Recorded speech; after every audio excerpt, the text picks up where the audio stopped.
मेरा नाम जमील नासरा है और घर में योगा करवाती हूँ, तिब्ब नबवी का इलाज करती हूँ और खुशबुओं से इलाज।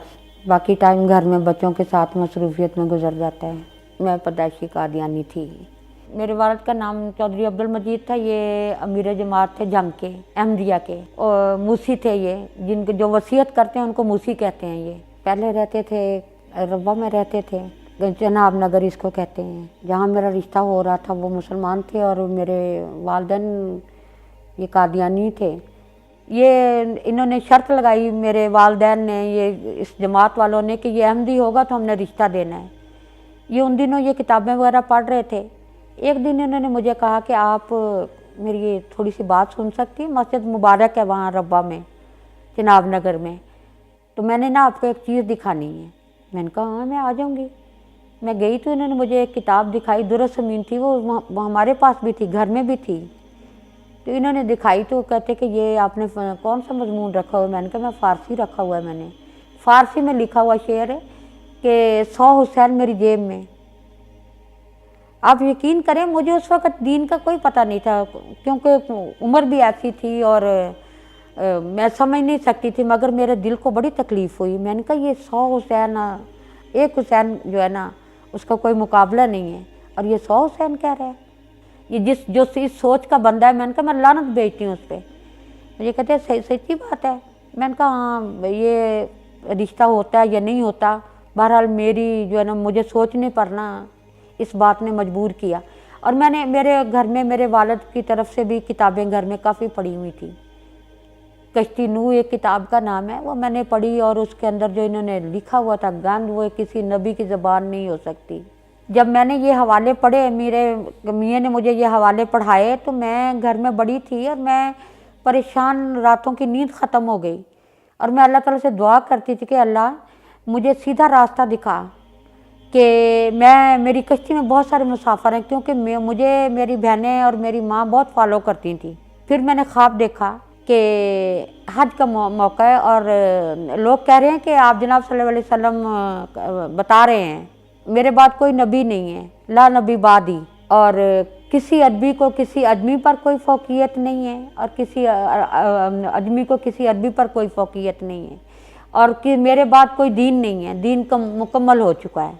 ये मेरे नबी के जो अल्फाज थे जो ये कानों में थे, और मैं देख रही थी, और हज का मौका था, और फिर मैंने अपने आप को देखा कि मेरी वालदा मेरे साथ है हज पे। फिर मैंने ख्वाब देखा ढोल बाज रहा है, तो मैं किसी से पूछती हूँ, तो मैंने कहा ये क्यों ढोल बाज रहा है। कहते हैं उनके लिए जो जिन्होंने जंग में हिस्सा लिया है, माल गनीमत तकसीम हो रहा है। मैं वहाँ गई और मुझे उन्होंने एक कोट दिया, तो वो कोट मैंने ला के अपनी माँ को पहना दिया।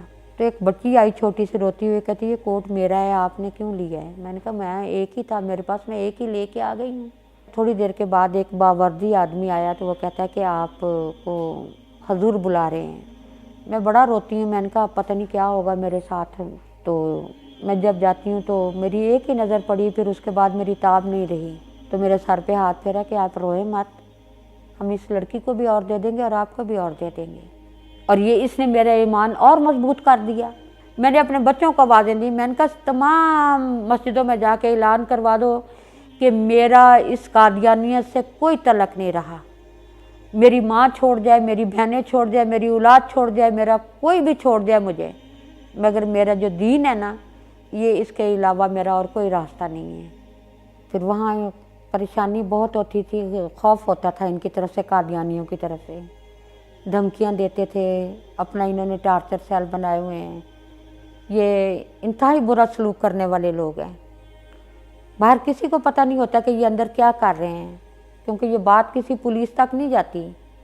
तो इनकी तरफ से हमें फिर धमकियाँ मिलनी शुरू हुई। ऐसे हालात ऐसे एकदम से जो है ना हो गए ख़राब।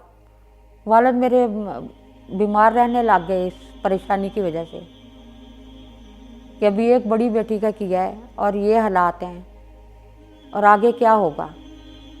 मेरा बाप फौत जब हुए तो हम चंदे देते रहे, तो मेरी बहनें यतीम हो गई थी, मैं सबसे बड़ी थी। तो हमें तो किसी ने नहीं आके पूछा कि आप कहाँ से खाते हैं। मेरे बाप का जनाजा पढ़ने कोई नहीं था आया, जिनकी सारी ज़िंदगी मेरे बाप ने चंदे दिए, जमात से निकाल दी, जनाजा पढ़ने कोई ना आया। मेरे वालिद को इन्होंने फिर वो जो आम कब्रिस्तान होता है रब्बा के बाहर, वहाँ उन्हें दफन किया है। एक तकलीफ से नहीं गुजरे, जैसे चमड़ी उतरती है ना ऊपर वाली, वो चमड़ी उतरी और फिर कहीं जाके ना मंजिल का निशान नजर आया। फिर रिश्तों के लिए परेशानी होगी क्योंकि बाप फौत हो गया था, 6 बहनें थी, सिर्फ मेरा हुआ था। अब रिश्तेदारों की तरफ देखें कि ये हमारे घर को रिश्ता लेने आएगा, पर किसने आना था, परेशानी रहती थी। फिर वहाँ से हम शिफ्ट होकर लाहौर आ गए। अब अल्लाह का शुक्र है कि मेरे सारे बहन भाई, हम 6 बहन भाई हैं, मेरे सारे बहन भाई इस्लाम की तरफ मुसलमान हो गए हैं। एक मेरी बहन है, हम इंशाल्लाह वो भी आ जाएगी दीन की तरफ, मेरी पूरी कोशिश है।